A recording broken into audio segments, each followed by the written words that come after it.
बिना बिजली का गांव।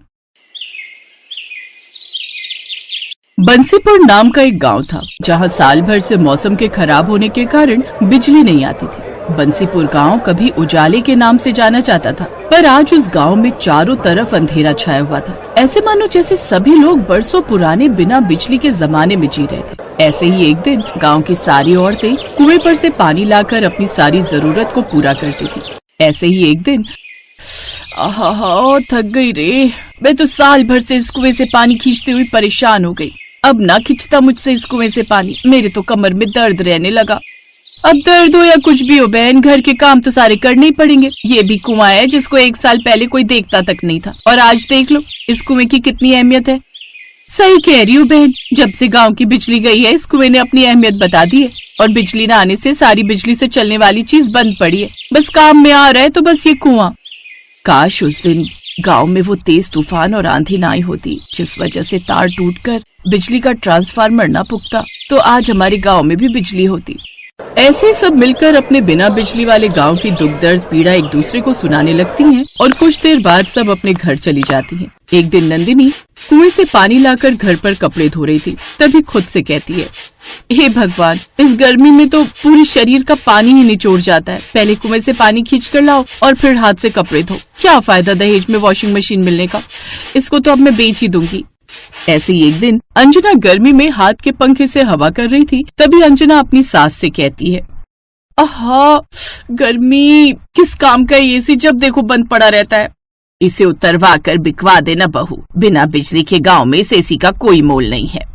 ऐसे ही एक दिन शाम होते ही सारे गांव में गुप्त अंधेरा छा गया था, और गांव के सभी आदमी शाम को दिन ढलने से पहले ही काम पर से अपने अपने घर वापस से आ जाते हैं, क्योंकि पूरे गांव में लाइट न होने की वजह से पूरे गांव में घुप अंधेरा हो जाता है, जिससे पास खड़ा इंसान भी नहीं दिखता था। तभी रात को सुनील अपनी पत्नी से कहता है, माला, अब अंधेरा काफी हो गया और पास के सभी लोगों के भी दरवाजे बंद हो गए। तुम भी घर का दरवाजा लगा दो, मैं ऊपर छत पर बिस्तर कर लेता हूँ। अंधेरा होते ही सभी गांव के लोग अपने अपने घर के दरवाजे लगा लेते थे, और माला भी अपने घर का दरवाजा लगाकर मोमबत्ती के उजाले में छत पर चली जाती है, फिर बिस्तर पर जाकर लेट जाती है। जैसे ही माला की आंख लगती है तभी माला को अपने घर के दरवाजे के बजने की आवाज आती है। उसी वक्त माला अपने पति सुनील को जगाकर कहती है, अजीब, इतनी रात को हमारे घर पर कौन आया होगा? मैं देख कर आता हूँ। इतने में पड़ोस में छत पर लेटा हुआ एक आदमी कहता है, अरे अरे सुनील भैया, रात को इस वक्त दरवाजा बिल्कुल मत खोलना, ये कोई डाकू या चोर होगा। रात को अब हमारे गांव में चोर लुटेरे भी आने लगे हैं। पड़ोसी की बात सुनकर सुनील दरवाजा खोलने के लिए नहीं जाता है। अब गांव में बिजली न होने के कारण रात के अंधेरे में 4 लुटेरों की भी आने की दहशत लोगों में फैल गई। फिर सारी रात सभी लोगों की चोर डाकू की दहशत में गुजरी। फिर एक दिन दोपहर को गांव के सारी औरतें पेड़ के नीचे बैठकर आपस में वार्तालाप कर रही थी। तभी अंजना की सास कहती है, मुझे नहीं लगता बहन अब कभी हम लोगों को बिजली नसीब होगी। धीरे धीरे आज 2 साल होने को जा रहे हैं लाइट आने की उम्मीद में, पर मुझे नहीं लगता अब कभी लाइट आएगी हमारे गांव में। अरे माँ जी, लाइट से याद आया, मैंने स्कूल में सोलर सिस्टम के बारे में पढ़ा था, उसे हम बिजली की तरह इस्तेमाल कर सकते हैं। कैसे बहू? माँ जी, ये सोलर एनर्जी यानी कि सूर्य की ऊर्जा, इसका इस्तेमाल करने से हमारे आसपास का एनवायरनमेंट अच्छा होता है, जिससे पर्यावरण को भी कोई हानि नहीं होती है। इससे हम अपनी लाइट की जरूरतों को भी पूरा कर सकते हैं। अगर कोई ऐसी चीज है जिससे हम अपने घर में लाइट की सुविधा कर सकते हैं, तो तुमने हमें पहले क्यों नहीं बताया अंजना? कैसे आएगी ये सोलर एनर्जी हमारे गाँव में? इसके लिए हम सबको अपने अपने घर की छत के ऊपर सोलर प्लांट लगवाना होगा, जो सूरज की किरणों से चार्ज होगा, और उससे हमें एनर्जी मिलेगी। ये थोड़ा महंगा जरूर होता है, पर हालातों को देखते हुए बस अब यही नजर आ रहा है। गांव की सभी औरतें सोलर पैनल लगवाने के लिए तैयार हो गई, और अगले दिन ही गांव की सभी औरतों ने अपनी अपनी छत पर सोलर पैनल लगवा लिए, जिससे गांव के कुछ घरों में बिजली आ जाती है। तभी नंदिनी अपनी सास से कहती है, माँ जी देखो, टंकी में 2 साल बाद पानी आया है। ये तो तुम सही कह रही हो बहू, पर ये सोलर पैनल हमको महंगा पड़ा है। गांव में अभी आधे से ज्यादा घर हैं जिनमें अभी लाइट नहीं थी, क्योंकि वो लोग इस सोलर पैनल का खर्चा नहीं उठा पाएंगे। ये तो आप सही कह रही हो माँ, हमारे घर तो रोशन हो गए, पर अब भी ऐसे घर हैं जो बिना रोशनी के पड़े हैं। नंदिनी और उसकी सास ऐसे ही बिना रोशनी के घर की बात सुनकर उदास हो जाती है, और वहीं दूसरी तरफ कमला की लड़की पिंकी कहती है, माँ हमारे गांव में बिजली आ गई है, देखो नंदिनी आंटी के घर में लाइट चल रही है। नहीं बेटी, बिजली नहीं है, नंदिनी आंटी ने सोलर पैनल लगवाए है। तो हम भी पापा से बोलकर सोलर पैनल लगवा लेते हैं। नहीं बेटी, हमारे पास इतने पैसे नहीं है जो हम सोलर पैनल लगवा सके। ऐसे ही गांव के किसी घर में लाइट आ रही थी तो किसी घर में नहीं थी। यही सिलसिला जारी रहा और एक दिन फिर से गांव की सभी औरतें उस पेड़ के नीचे बैठी थीं और आपस में बातें कर रही थीं। नंदिनी भाभी, अब तो एसी की हवा में अच्छी नींद आती होगी तुमको। तुम्हारे घर में तो लाइट आ गई और एक हम है, पूरी रात 1 मिनट को आंख नहीं लगती गर्मी के मारे।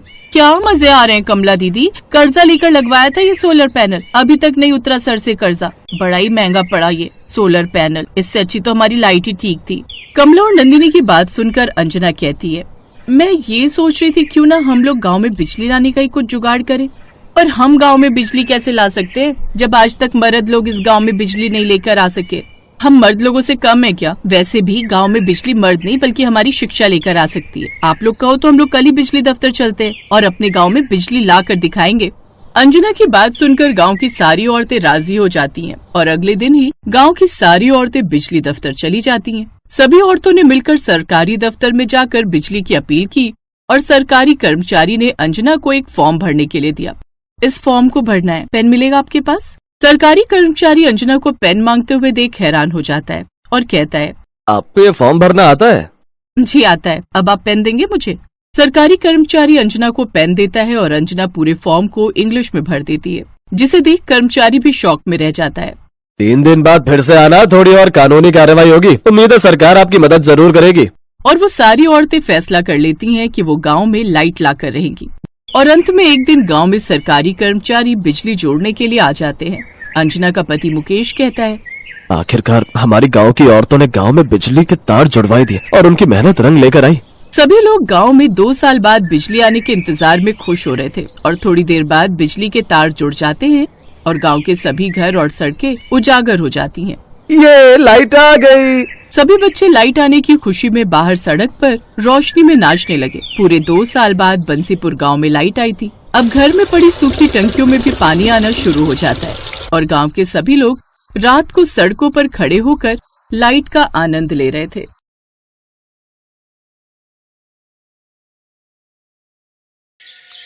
माँ जी, मैं जल्दी से कपड़े धोकर आ जाती हूँ, नहीं तो भीड़ लग जाएगी नल पर। बहू भरी गर्मी में कहाँ जाएगी कपड़े धोने? मुझे तो डर है कहीं तू बीमार न पड़ जाए। माँ जी आप जाने दो मुझे कपड़े धोने, नहीं तो फिर शांति आंटी की बहू पूरे कुनबे के कपड़े लेकर धोने बैठ जाएगी, जिससे शाम तक नंबर नहीं आएगा। ठीक है तेरी मर्जी, चली जा कपड़े धोने। रीता कपड़े लेकर नल पर धोने चली जाती है। ये कहानी है एक गरीब परिवार की जो जौनपुर गांव में रहता था। उस गांव में बिजली आने का कोई साधन नहीं था। उस परिवार में एक सास और उसकी एक बहू, एक बेटी और 2 बेटे रहते थे। बड़ा वाला बेटा उमेश गांव में रहता था, जो मेहनत मजदूरी करके अपना घर चलाता था, और दूसरा बेटा सौरभ शहर में रहता था और एक रोज वो शहर की लड़की से ही शादी कर लेता है। शादी के बाद अपने गांव में कुछ दिनों के लिए रहने आता है और जैसे ही उसकी सास अपनी छोटी बहू को देखती है, उसको घर के बाहर ही रोक देती है। ये लड़की अंदर नहीं जाएगी। पर माँ क्यों? ये बहू है आपकी।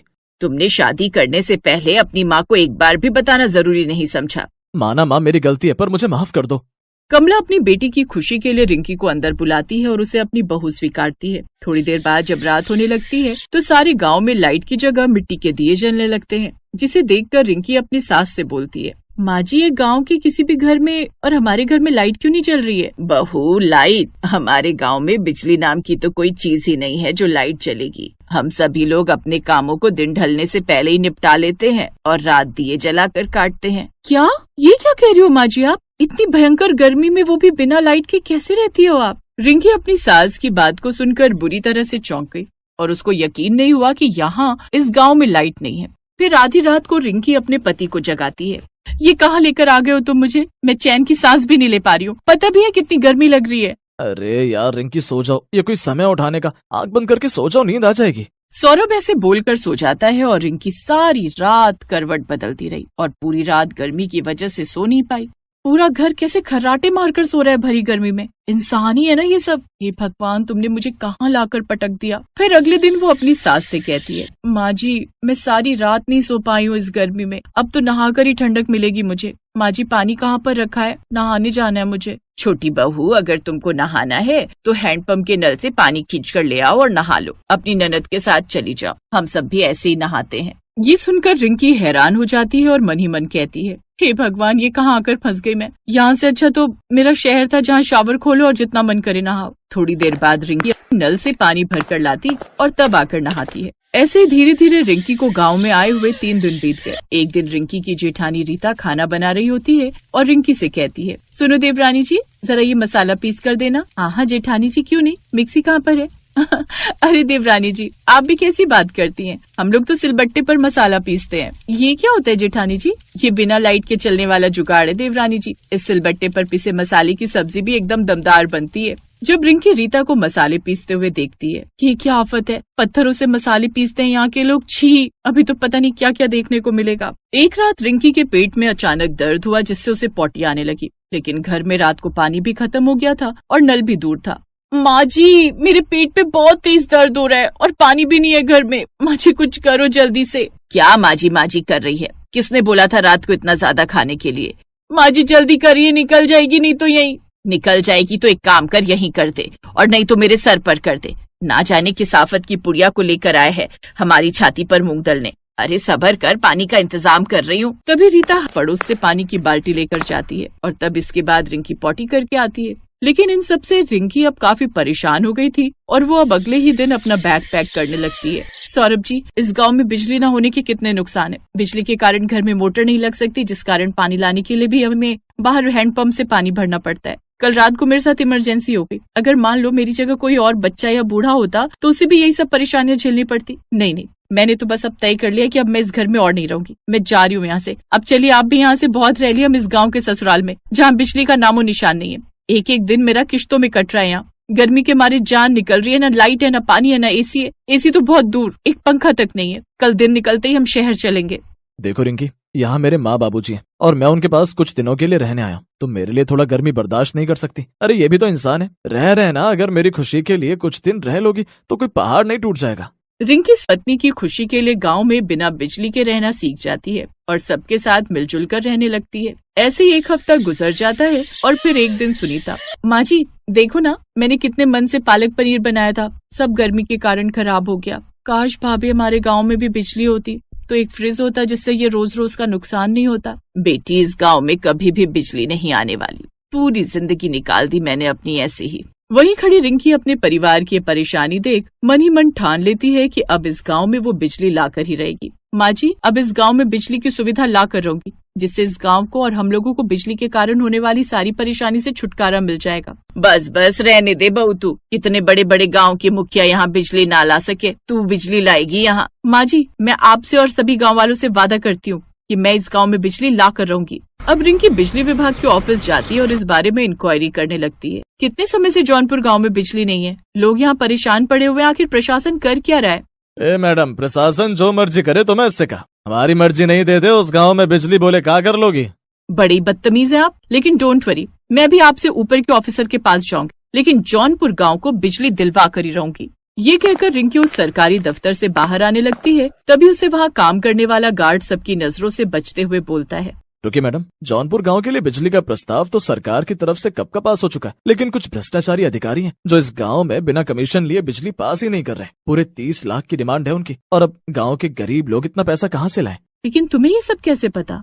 क्योंकि मैं भी उसी गांव में रहता था, लेकिन बिजली न होने के कारण मेरे छोटे छोटे पोता पोती को काफी दिक्कत होने लगी थी, जिस कारण मुझे मजबूरी में वो गांव छोड़ना पड़ा। और यहाँ नौकरी करते हुए मुझे पता चला कि गांव तक बिजली न पहुंचने का असली कारण भ्रष्टाचारी लोग हैं। ओह, तो ये बात है। इसका मतलब भ्रष्टाचारी लोग जौनपुर गांव और बिजली के बीच रोड़ा बने हुए हैं। लेकिन अब मुझे उस रोड़े को बीच से हटाना ही होगा। आपको मेरा एक काम करना होगा। क्या आप मुझे उस अधिकारी से मिलवा सकते हैं? हाँ बिटिया, अपने गाँव की भलाई के लिए मैं कुछ भी करूँगा। रामदीन यानी कि वो गार्ड रिंकी को उस अधिकारी से मिलवा देता है। ओ, तो आप कानपुर गांव को बिजली दिलवाना चाहती हैं? ठीक है, मिल जाएगी, लेकिन इसके लिए आपको पूरे 30 लाख रुपए देने होंगे। बोलो, दे पाओगे इतनी कीमत? लेकिन ये तो साफ साफ तुम घूस मांग रहे हो। एक सरकारी अधिकारी को ये सब शोभा नहीं देता।